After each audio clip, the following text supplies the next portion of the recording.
An invisible killer is sweeping the world. If it spreads unchecked, it's going to be a lot worse. A pandemic now underway. I am officially declaring a national emergency. In a matter of weeks, COVID-19 has changed life as we know it. I think we're kind of beyond the stage of worry. Worldwide, tens of thousands are dead, hundreds of thousands infected.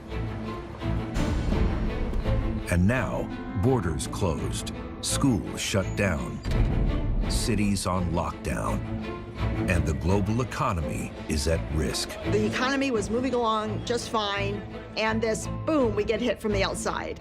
Past the point of containment, the virus continues to spread. A vaccine is unlikely to be available in the next 12 months. How did we get here? The truth is that we know a lot about these kind of viruses, and it was kind of waiting to happen. And when and how will this crisis end? We are in a real fog of war moment. The question is, how big is it going to be? How out of control is it going to get? There could be other diseases that will emerge in the future. This is not the last one.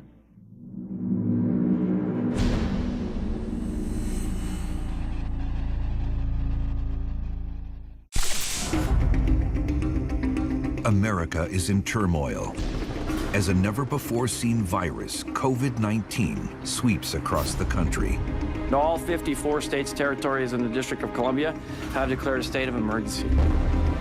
As the nation reels from the rapid spread of the disease and the severe measures being undertaken to stop it, a shocking new reality sets in.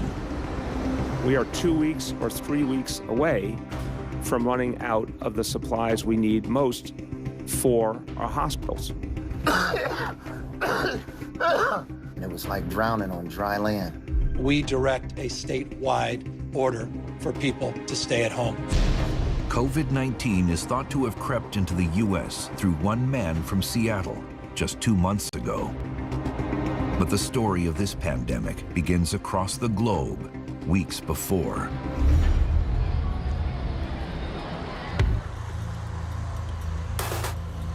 December 19th, 2019, a mysterious disease appears in the Chinese city of Wuhan.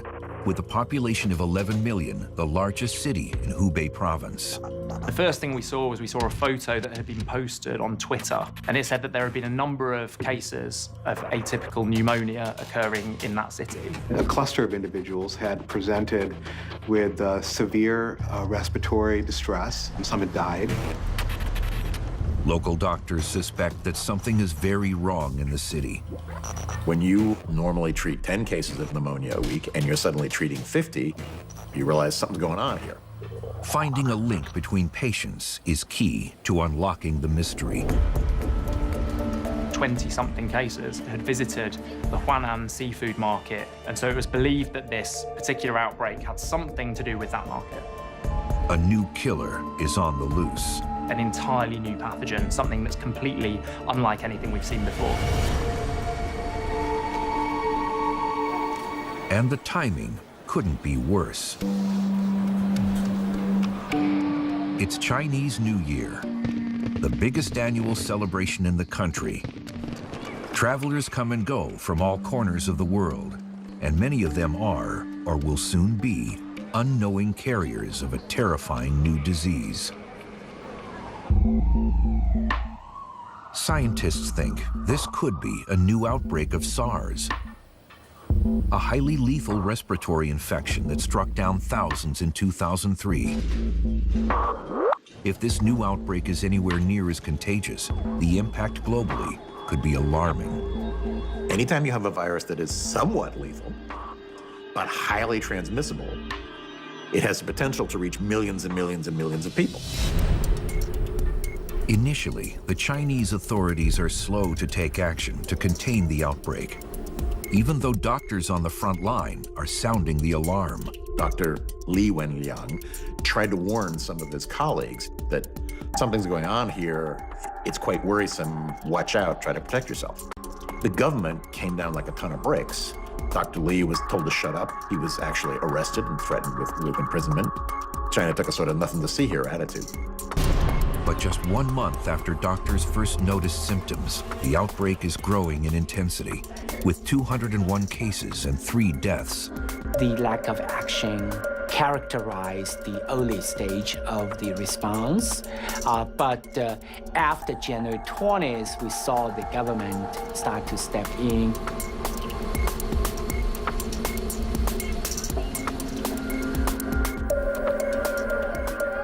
Over the next 2 days, infections triple, deaths rise 5-fold.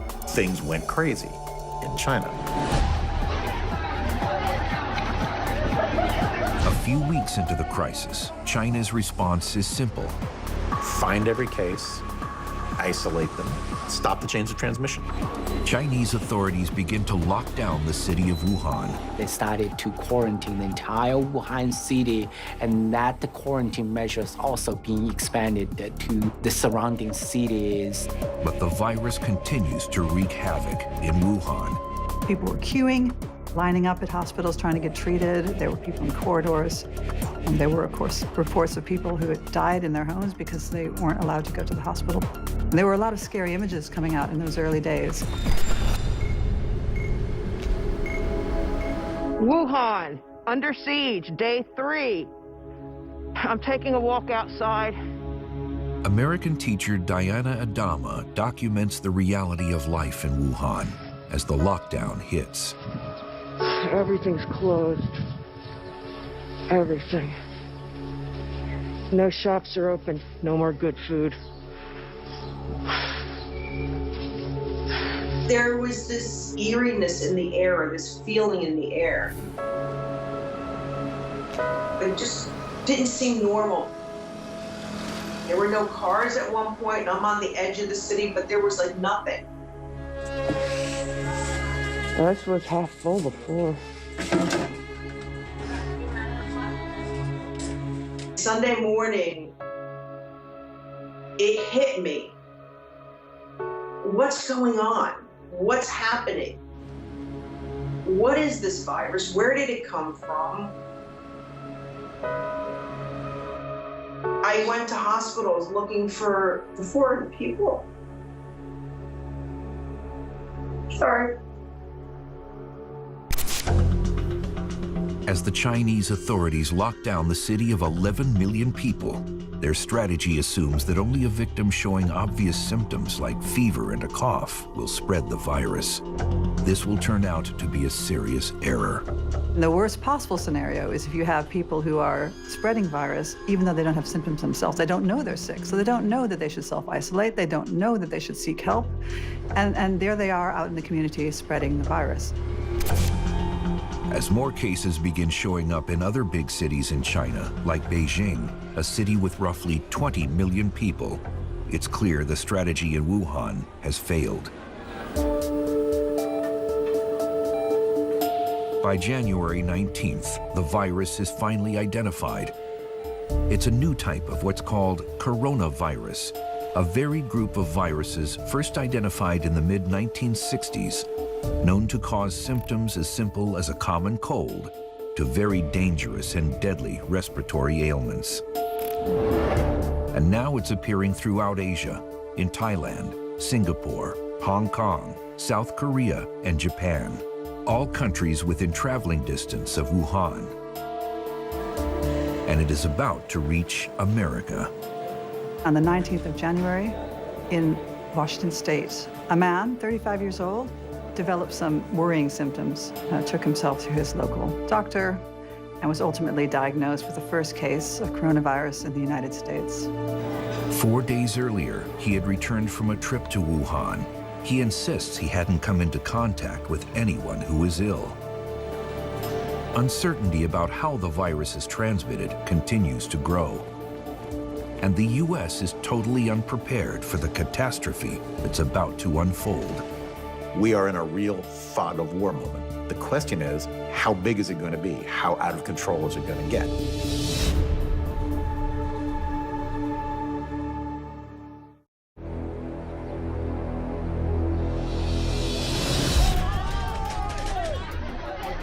The end of January 2020 sees shocking global news. A new coronavirus, referred to as a novel coronavirus as it is unique to its class, has now spread across 4 continents. There are over 1,500 new cases emerging every day, with scientists working 24/7 to figure out what they're dealing with. The World Health Organization declares a global health emergency. The novel coronavirus outbreak is a public health emergency of international concern. How is the virus moving so quickly? An outbreak on a cruise ship shows just how dangerous the virus can be in a dense population.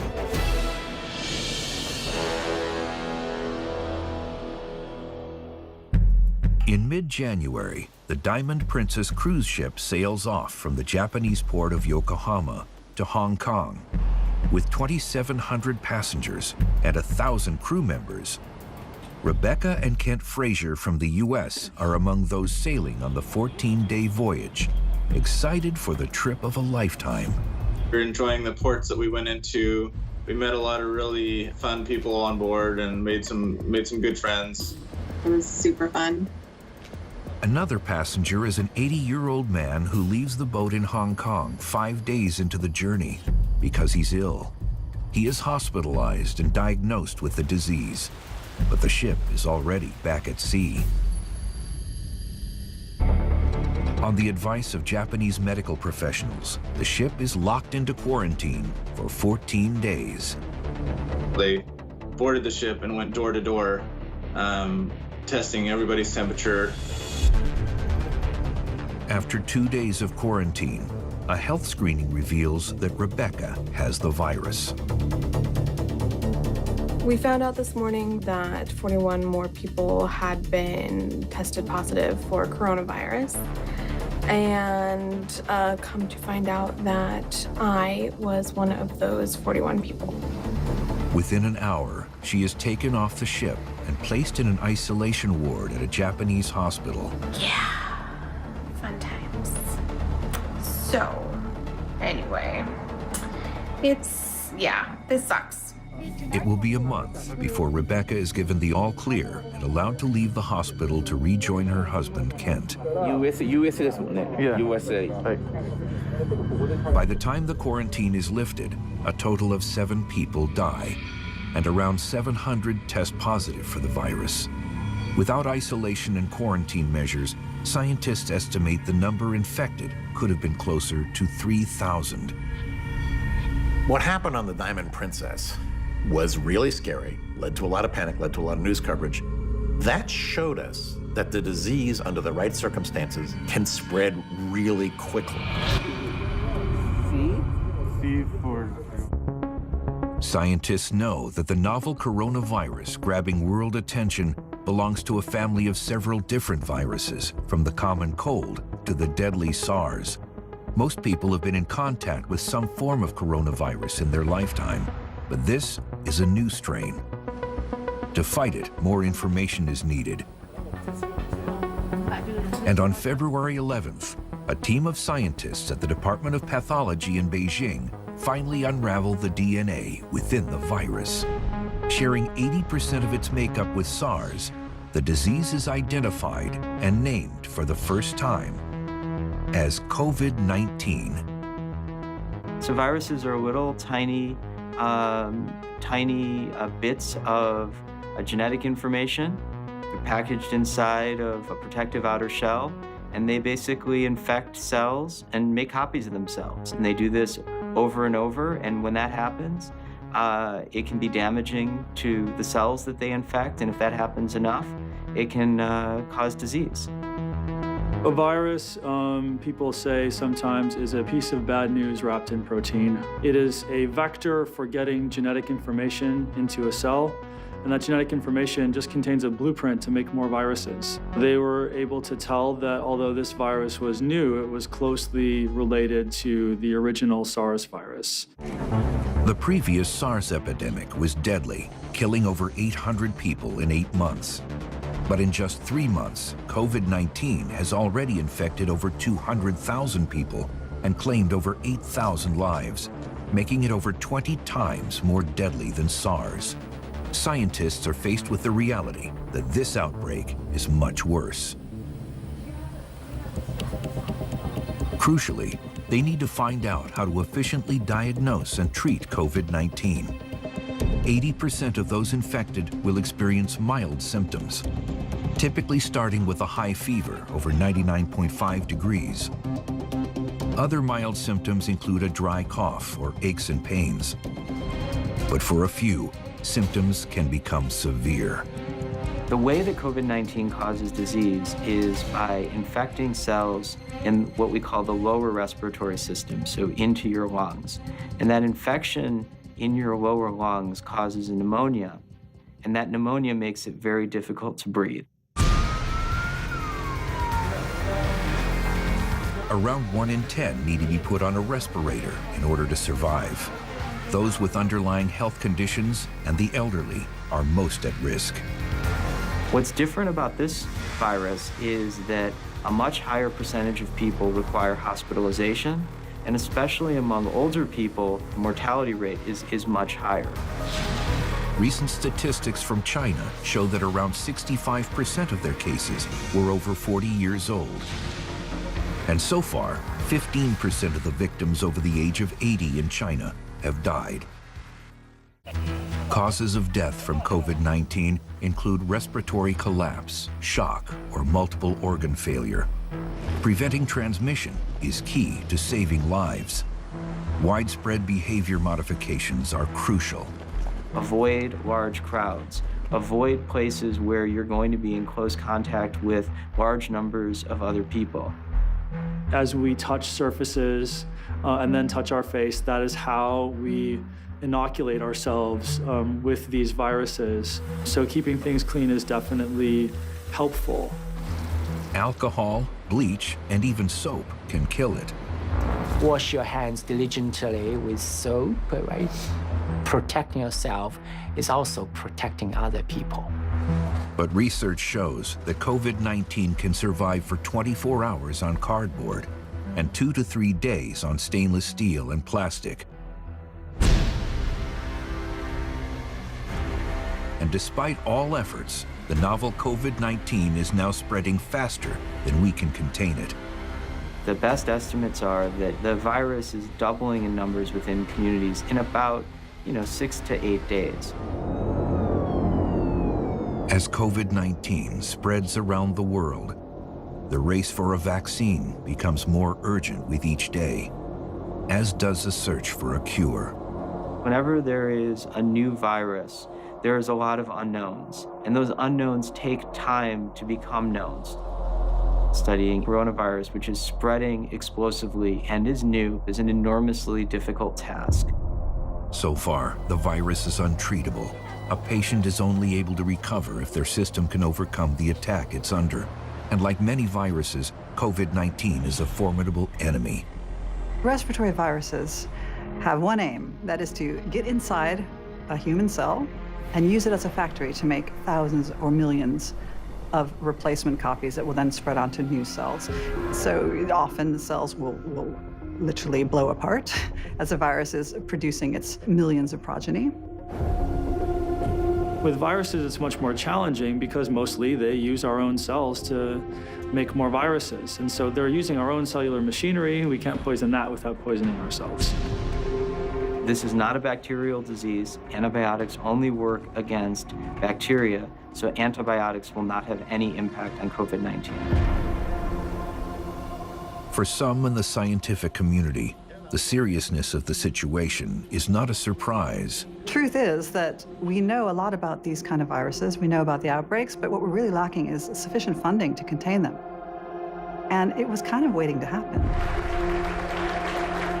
While many governments are slow to respond and coordinate, the international scientific community is not.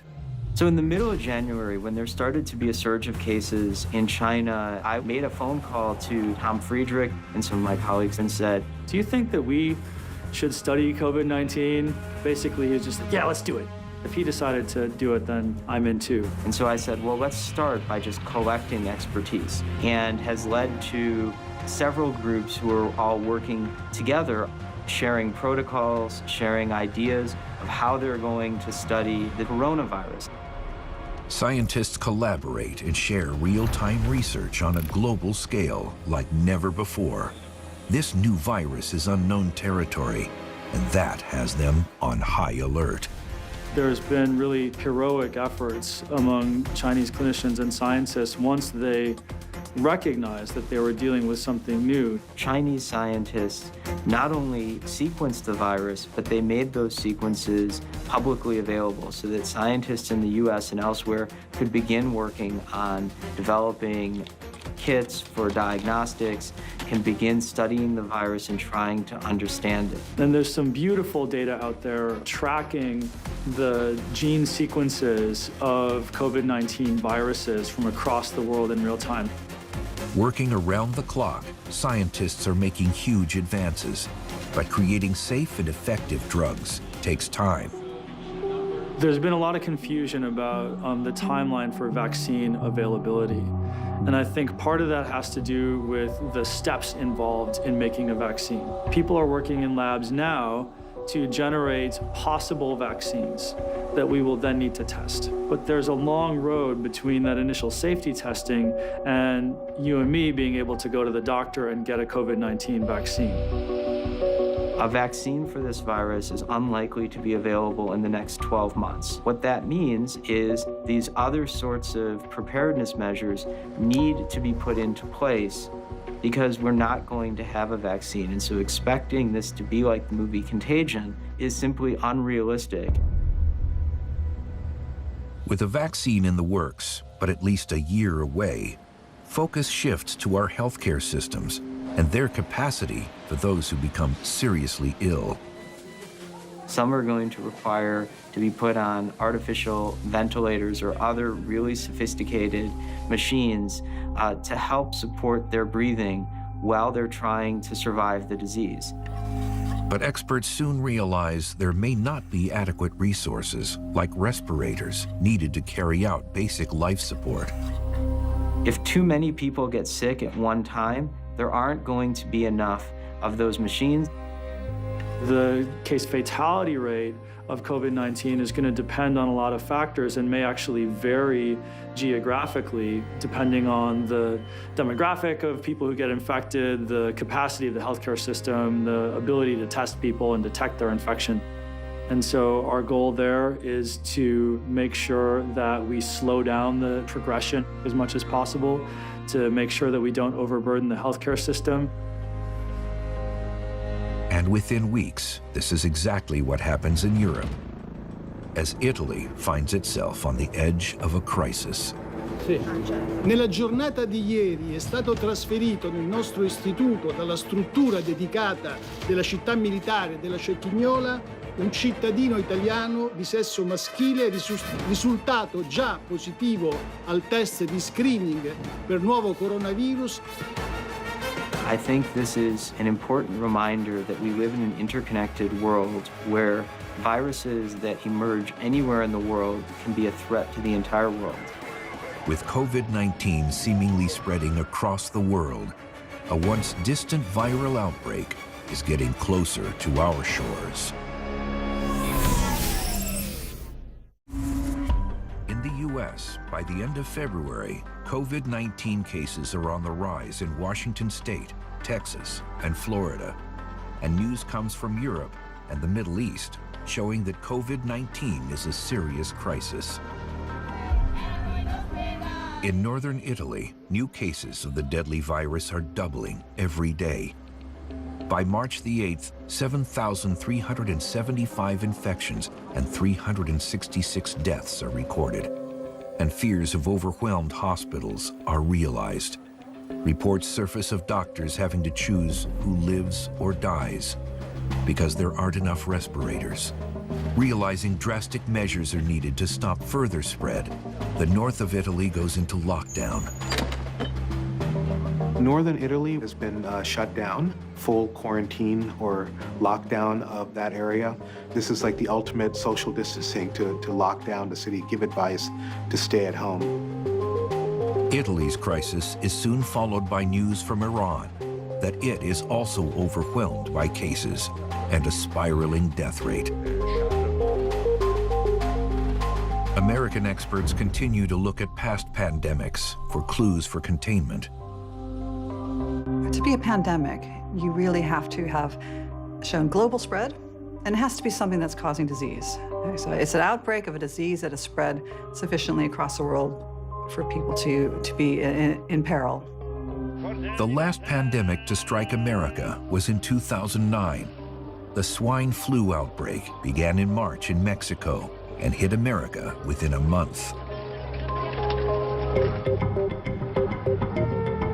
It infected 60 million U.S. citizens, put 250,000 people in the hospital, and killed 12,000. When we had the 2009 outbreak, that virus was highly contagious and went through the globe very, very quickly, but it didn't cause severe disease in very many people. So in a sense, COVID-19 is blending the transmissibility of that flu with the severity of SARS.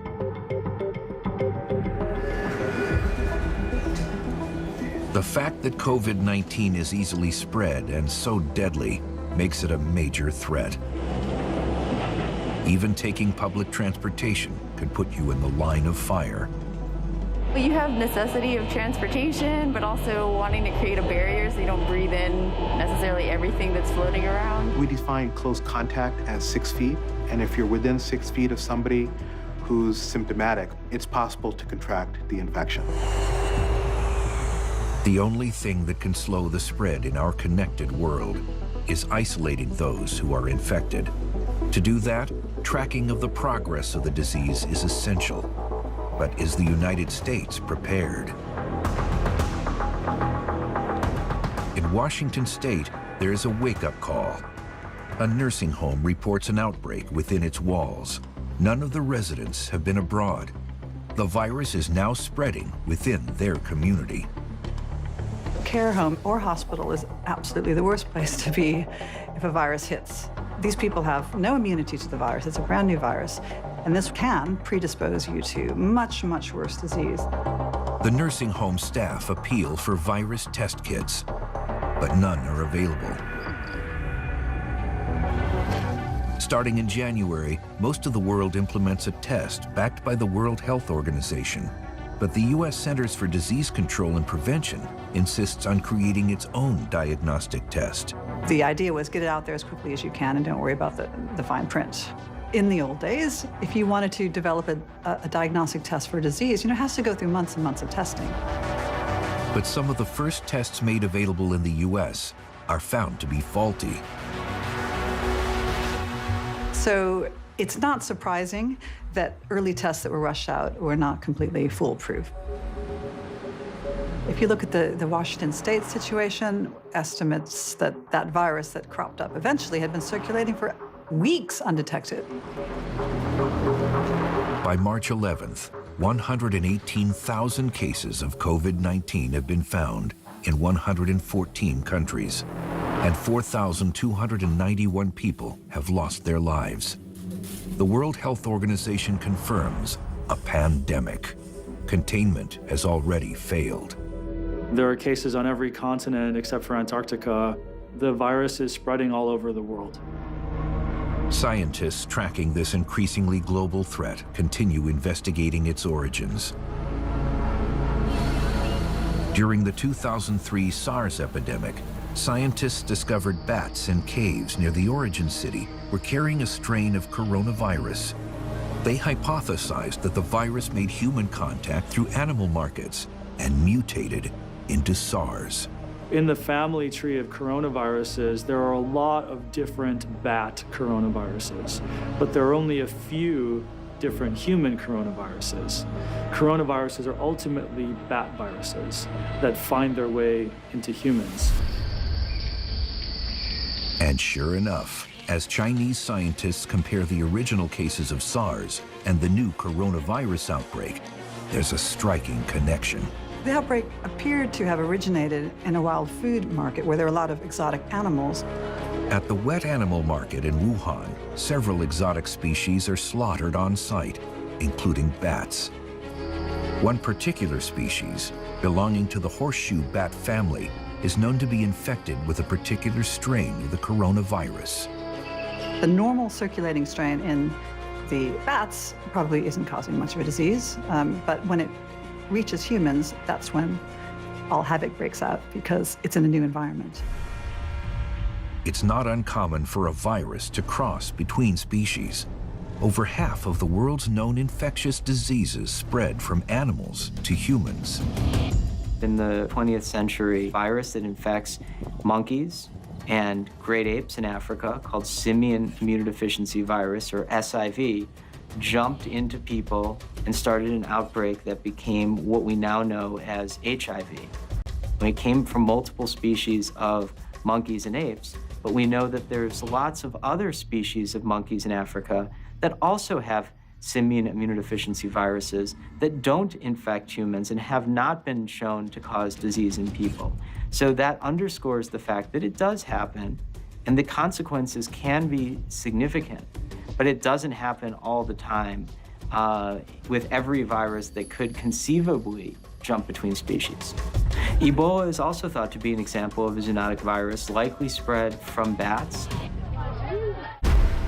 Viruses like this haunt our increasingly populated world.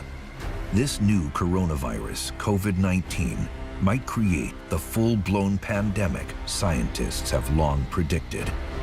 We have to treat every epidemic as if it's the big one, and this might actually be the big one.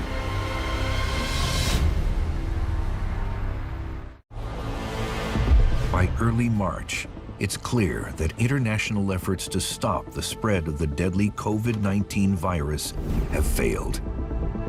For a virus that started in one province of China, in a matter of weeks, it now spans all 6 continents. Identifying the cases through diagnostic testing is essential for managing and ultimately stopping the outbreak.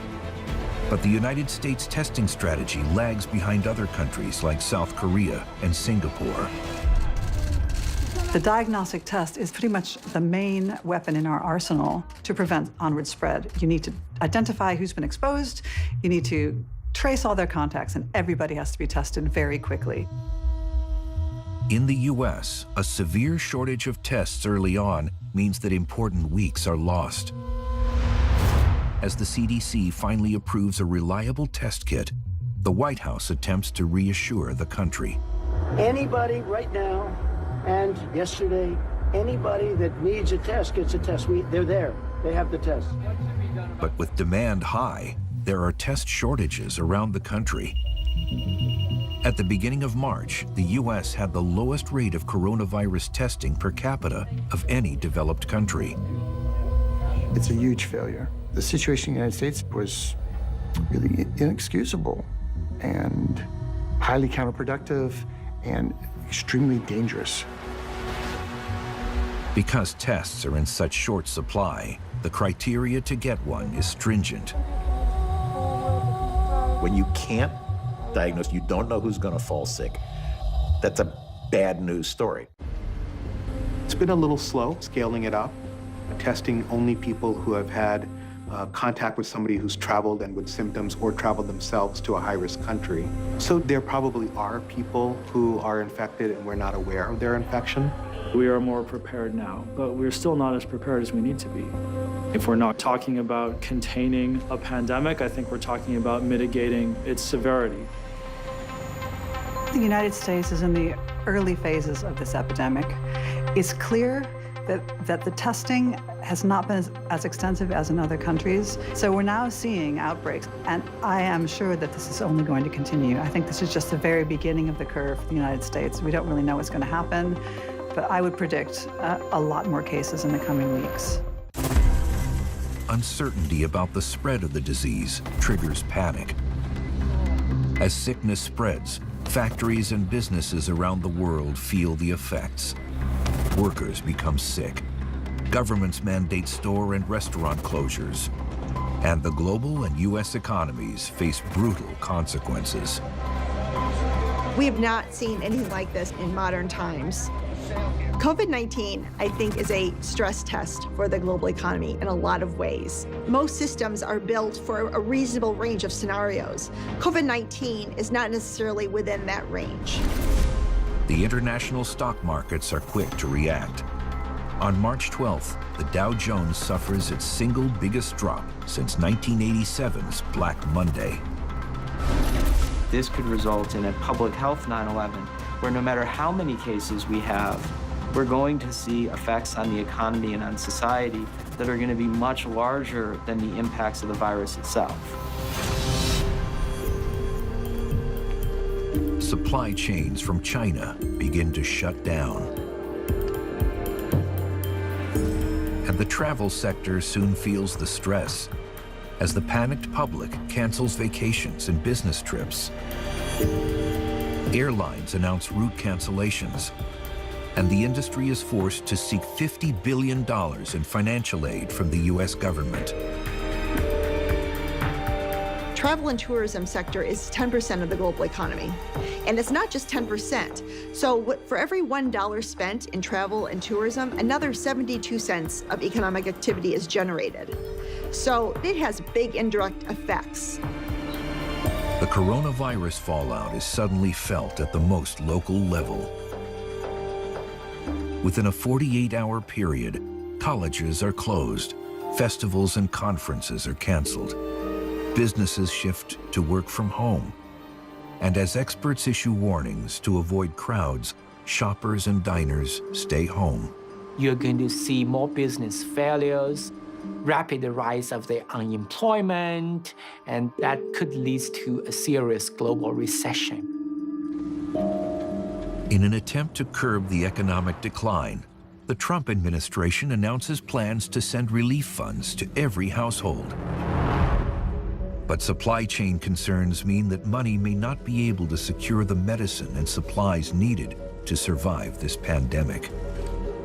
What happens with this viral infection is that the lung gets damaged, and then you're susceptible to bacterial, what we call secondary or super infections, which can be treated with antibiotics. But if you can't get them because of the disrupted supply chain, then that patient's likely to die. U.S. pharmaceutical firms, they don't have more than like 3 or 4 months of supply, in terms of stock. We are already facing this potential shortage. According to FDA, one drug is already a supply shortage problem. A new era of uncertainty and panic descends upon the world. With no timeline for when it will all end and what life will be like when it does. The question is, will banks put a pause on loans? Will your landlord put a pause on rent? Then we really just have to basically survive our life in our homes, not spreading the infection. And then when somebody pushed play again on the economy, we would all go back to exactly how we were before. But no one yet knows what lies ahead with this pandemic.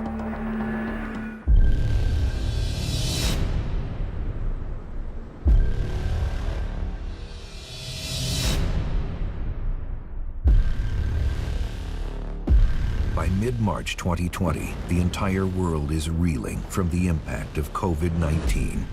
The news seems to get worse every day. I think that it would be a mistake to think that whatever happens in our country and the rest of the world, that it will be over in a couple of weeks. Is it too late to prevent the virus from running its course? It's going to take a while for people to resign to the fact that we are now living with a new strain of a virus that we don't have a vaccine for yet. Efforts to contain the virus thus far seem to have failed. Official estimates predict a worst case of 70 to 80% of the American population becoming infected. With a 1 to 2% fatality rate, that could mean almost 6 million Americans may die. How do we stop that nightmare from becoming an eventuality? We hear health officials today talk, their aim is largely to flatten the curve. And what they mean by that is instead of the number of infections going way, way, way up and then coming down, they want to flatten it out a little bit. Still the same number of people end up getting infected, but it's over a longer period of time. Flattening the curve is crucial. When a virus is past the point of containment, Slowing its spread is the only way to allow for limited resources to be available to every patient. Among the people who are hospitalized, some of them are going to need really advanced intensive care unit support. There's not going to be enough doctors and people trained to support those individuals. And so if we can spread the disease out over several months, we give everyone the best chance of having access to those machines and access to that advanced support. Today, I am officially declaring a national emergency. Two very big words. The action I am taking will open up access to up to $50 billion. To flatten the curve, dire measures are enacted across the U.S. Schools are closed, athletic seasons canceled. In some states, bars and restaurants are shuttered. Per our mayor's request, we will be closed until further notice. We deeply care and respect the well-being of our community. All over the country, people are heeding warnings to radically change their daily lives. We live in a free society. The government can encourage you to social distance. They can encourage you not to participate in large gatherings, but ultimately it's up to the individual. The search for a vaccine and cure is ongoing, with estimates of 12 to 18 months until it is available. But by then, how much damage will be done? The outbreak in the United States surely will get worse. I think we're kind of beyond the stage of worry. We need to be prepared at least that we are going to have a large number of infections. We are going to have a sizable number of people who die of this, and that this is something that we are going to be talking about a decade or two from now. Scientists and medical doctors are doing everything they can, and there's a glimmer of hope. Drugs developed to treat other deadly viruses could offer promise in the treatment of COVID-19. There's been interest in repurposing remdesivir, which was initially developed for Ebola virus. It does appear to be having some promising effects. There are now some clinical trials gearing up. There's some in China, there's one in Nebraska. Once the virus penetrates a host cell, it is able to replicate itself over and over again. The virus's ability to replicate could also be the key to shutting it down. Drugs like remdesivir are designed to disrupt the virus at the molecular level, break up this replication process, and relieve the worst effects of the disease. They're called chain terminators. They prevent the virus from extending the blueprint and making lots and lots of copies. So if you don't have copies of your genetic material, you can't make copies of the virus, and they're just dead in the water. For Dr. Anthony Fauci, National Institutes of Health lead on the White House Coronavirus Task Force, drug trials like these offer hope. Therapeutics. There are a number of antiviral drugs that are being tested, which means that we will know reasonably soon whether it works. And if it does, we will then have an effective therapy to distribute. Americans and humans in general are resilient and adaptive. We will get through this. And now it's our time. We must sacrifice together because we are all in this together and we'll come through together. This outbreak accomplishes nothing else. It should be to remind people how fearsome these sorts of diseases can be.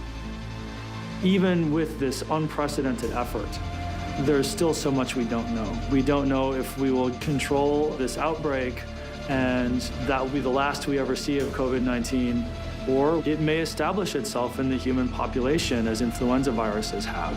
And we have no idea right now just what might happen.